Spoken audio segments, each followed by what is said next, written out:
ವೀಕ್ಷಕರೇ ನಮಸ್ಕಾರ. ಇವತ್ತಿನ ಬ್ರೇಕಿಂಗ್ ನ್ಯೂಸ್ಗೆ ಸ್ವಾಗತ. ನಾನು ಹರ್ಷಿತ್.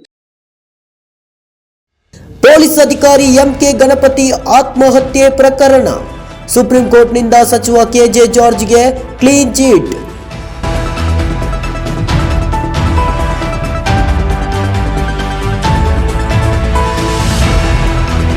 ಜೈಲಲ್ಲಿ ದರ್ಶನ್ಗೆ ರಾಜಾತಿಥ್ಯ. ಸಿಸಿಬಿ ದಾಳಿಗೂ ಮುನ್ನ ಕಾರಾಗೃಹ ಸ್ವಚ್ಛತೆ, ವಸ್ತುಗಳ ಸಾಗಣೆ ಆರೋಪ, ಮತ್ತೆ 3 ಪೊಲೀಸರ ಅಮಾನತು.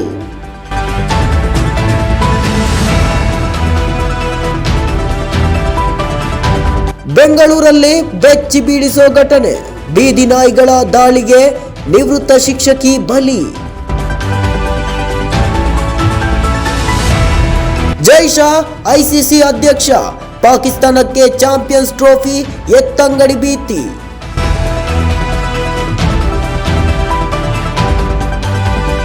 ಅಂತಾರಾಷ್ಟ್ರೀಯ ಕ್ರಿಕೆಟ್ಗೆ ನಿವೃತ್ತಿ ಘೋಷಿಸಿದ್ದ ಇಂಗ್ಲೆಂಡ್ನ ಸ್ಫೋಟಕ ಬ್ಯಾಟ್ಸ್ಮನ್ ಡೇವಿಡ್ ಮಾಲನ್.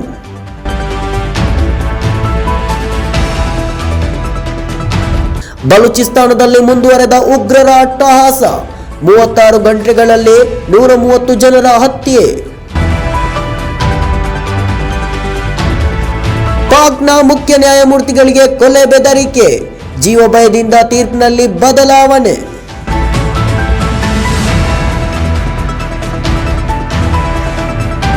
ದರ್ಶನ್ ನ್ಯಾಯಾಂಗ ಬಂಧನದ ಅವಧಿ ಮತ್ತೆ ಮುಂದೂಡಿಕೆ.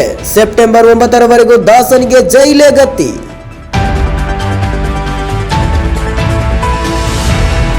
ಗಣೇಶ ಹಬ್ಬಕ್ಕೆ ಬಿಬಿಎಂಪಿ ಸಿದ್ಧತೆ. ನಿಷೇಧಿತ ಪಿಒಪಿ ಗಣೇಶ ಮೂರ್ತಿಗಳು ವಶಕ್ಕೆ.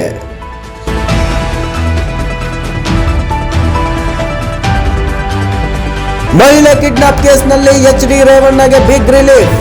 ಜಾಮೀನು ರದ್ದು ಕೋರಿ ಎಸ್ಐಟಿ ಸಲ್ಲಿಸಿದ ಅರ್ಜಿ ವಜಾ. ಇದಿಷ್ಟು ಈ ದಿನದ ಬ್ರೇಕಿಂಗ್ ನ್ಯೂಸ್. ನಿರಂತರ ಸುದ್ದಿಗಳಿಗಾಗಿ ನೋಡ್ತಾ ಇರಿ NKS TV4. ಇದು ನಿರಂತರ ಕಾರ್ಯಪಡೆ.